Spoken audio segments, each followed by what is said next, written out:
Now, Jessica Gallagher is a freelance journalist located in downtown Kyiv, and she has more now on explosions since the night has fallen there and a curfew remains in effect until Monday morning. She joins us once again right now. So, Jessica, what are you seeing and hearing right now? Ironically, just as you finished talking, the air raid sirens went off again. It was relatively quiet today. Throughout the day, we heard a lot of small arms fire. And then as night fell, we heard a lot more missile strikes.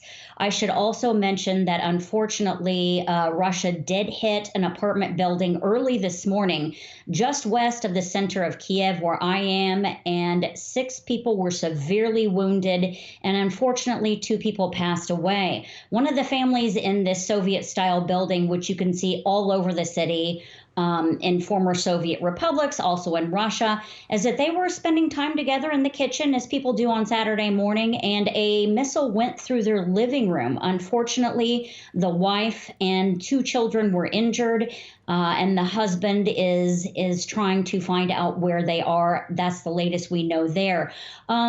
Essentially, on the streets today, it still is extremely quiet. There is a 13-hour curfew every single day here. So most people, if they brave to go out, they're going to look for groceries. In a lot of bank machines, there is no money. So people go out, they get their water, they get whatever they need. They have to wait in long lines for that. And then they go back down into basements. Or the metro, and a baby was born in the metro today. So another issue is that I'm seeing a lot more on the streets here in Kyiv, security officials. People that are not necessarily police officers, but related to the Ukrainian government. We see their cars everywhere. There are large convoys that I've seen a lot of. The convoys are not marked, but they always tend to be white vans. The other people that we're seeing on the streets are these so-called volunteers. They have essentially given their passport, signed up to volunteer to protect their own country. I met a group of them actually this morning at breakfast, and they were wearing these, what looked like masking tape that was highlighted with yellow highlighter on it on the outsides of their jackets. And I asked what that was, and they told me that they were wearing that so that their own people could recognize them, so they wouldn't be shot.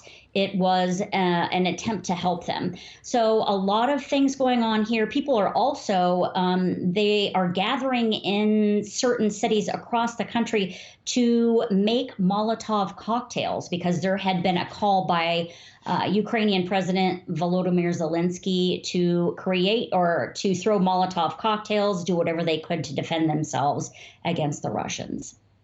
As you said, defend themselves, take a stand. And to that, it's interesting because we have heard from the Ukrainian president, Vladimir Zelensky. He has actually turned down a U.S. offer for safe passage out of Kyiv. How is his leadership being viewed there then?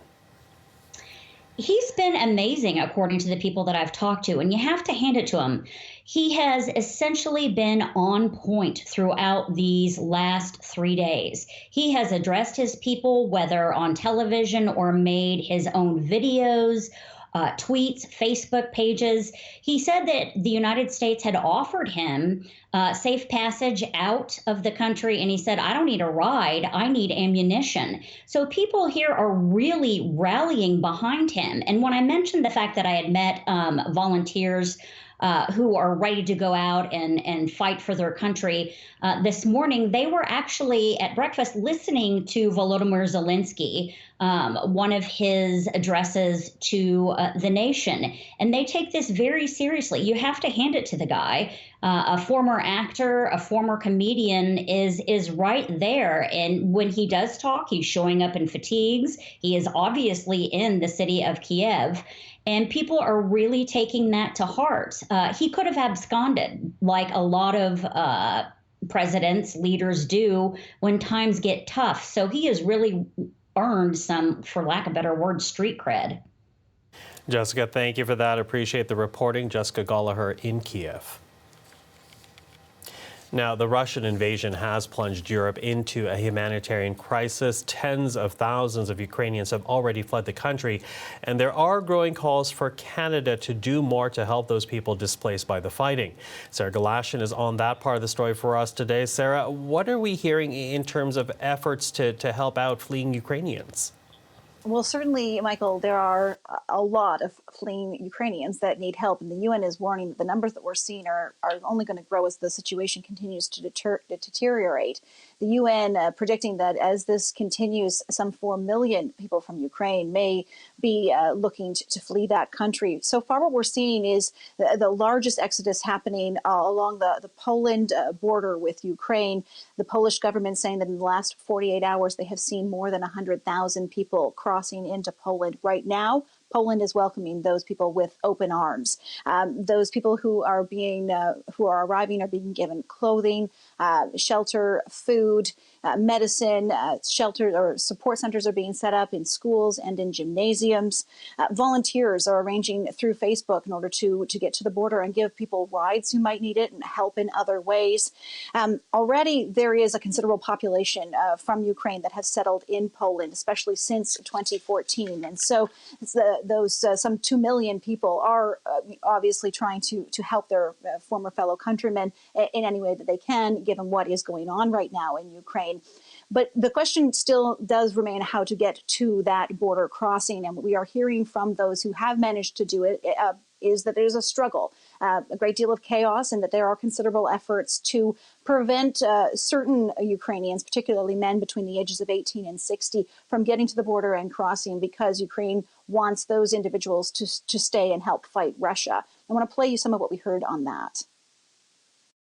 There were a lot of guys who tried to get through, and then there was a soldier with a gun who'd be like, get back, get back. If they got too close, he'd literally punch them in the face and then be like, go away. And then, yeah, they couldn't go away. People were acting really crazy, and everyone tried to cut the line, and so the border guards got really aggressive, and they would even lock the door and tell us we're closing it forever, you can go back. That was really scary. They made so many threats, seriously.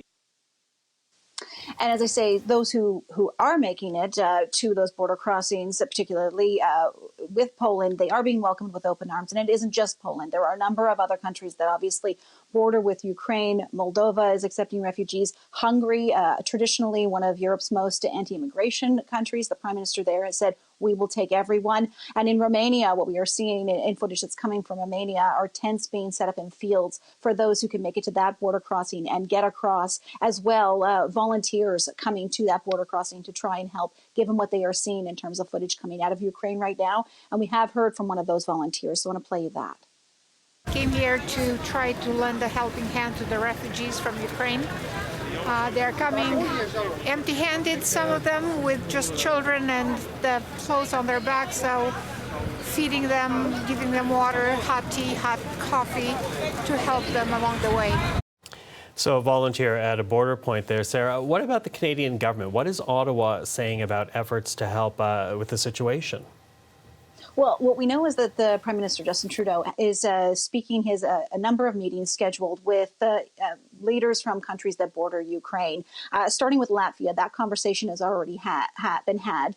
And we know in that conversation what was discussed were the 460 military personnel being deployed by Canada. Some will go to Latvia. They are there to help support NATO efforts. As well, in that conversation, Trudeau further supporting further financial sanctions to be put in place, namely banning Russia from the international payment system called SWIFT. He will also be speaking with Romania's Prime Minister and the Prime Minister from Moldova. We are watching for what they call the readouts on those to see what is said in those conversations. So far already, though, we have heard from Canada in terms of trying to fast-track immigration for those within the Ukraine who have significant ties to Canada. Namely, they may have family here specifically. And that's a considerable number of people potentially because Canada has one of the largest populations, Ukrainian populations outside of the country itself and Russia. And so to that end, they have put out a phone number. It's not a toll-free number, but we'll put it up on the screen. And they are accepting collect calls. So those in Canada who are trying to have their loved ones make those contacts in order to come to this country, that's the number they need. It can be a collect call. And as well, if they're trying to make that inquiry online on the website, in the subject line, it's advised you include the keyword Ukraine 2022 in order for that message to be prioritized. For those who are from Ukraine, who are in Canada already, maybe students, maybe temporarily working or even visiting, assurances have been made, Michael, that their stays can be extended should they not want to return to Ukraine, given what is happening right now, and that work permits will also be provided so that they can earn some kind of an income while they're here. Sarah, thank you for that. The CBC's Sarah Galashan.